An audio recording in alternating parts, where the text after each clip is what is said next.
there, Dragon Riders! Welcome to a deep dive into the captivating realm of Dungeons and Dragons.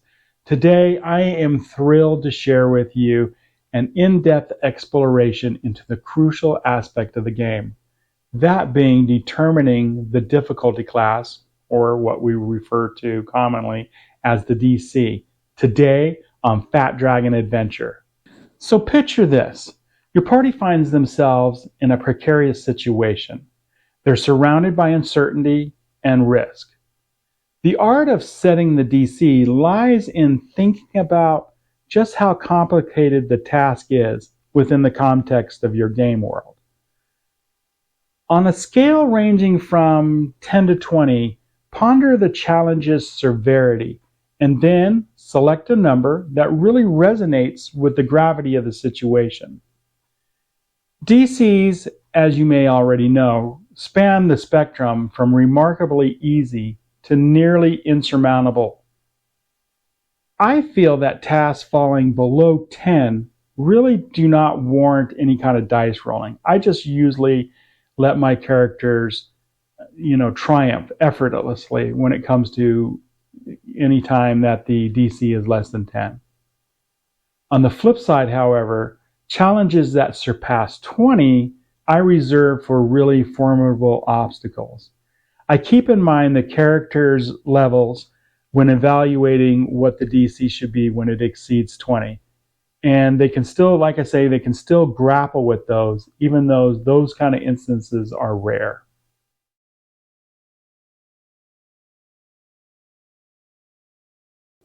In the beginning, when you're starting off and you're trying to figure out, what a good DC is, it might be wise to let the Dungeon Master Guide be your guide. If you take a look at the Dungeon Master Guide on page 238, it does offer some advice on DC selection. If an ability check is deemed necessary, the task likely isn't a walk in the park, right?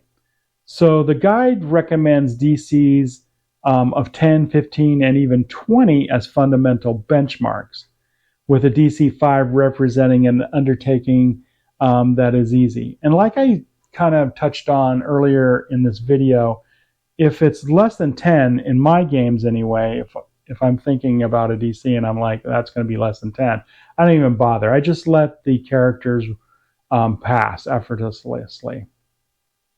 So let's kind of dissect the intricacies of a difficulty task.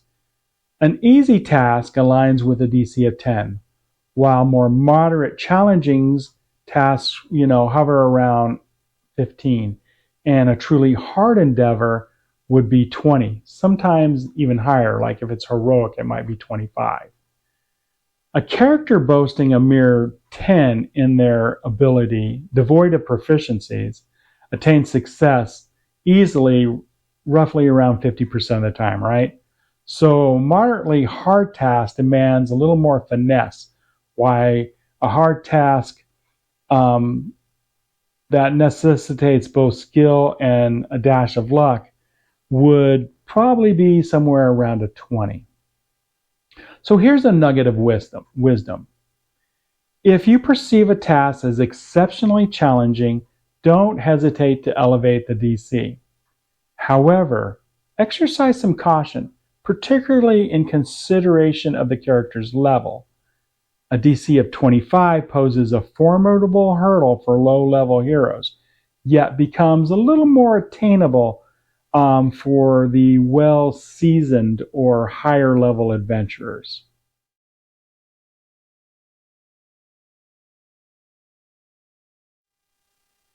Now, my next nugget of wisdom is to trust your instincts.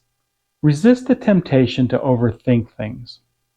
Trust your instincts, immerse yourself in the game world that you've crafted, and just select a number between 10 and 20. You should also refrain from tailoring the DCs to suit your character's strength. Just allow them to shine in their respective abilities. Whether it's a silver-tongued bard or a nimble-fingered rogue, just let them shine. Maintain your focus on the game world. That's what you should do as a dungeon master. Consider the nuances of your environment, even the personalities of your non-player characters, and the overall ambience of what's going on around you. In the expansive world of 5e, each challenge, from a locked door to a skeptical tavern keeper, is adorned with its own unique DC. So just select one between 10 and 20.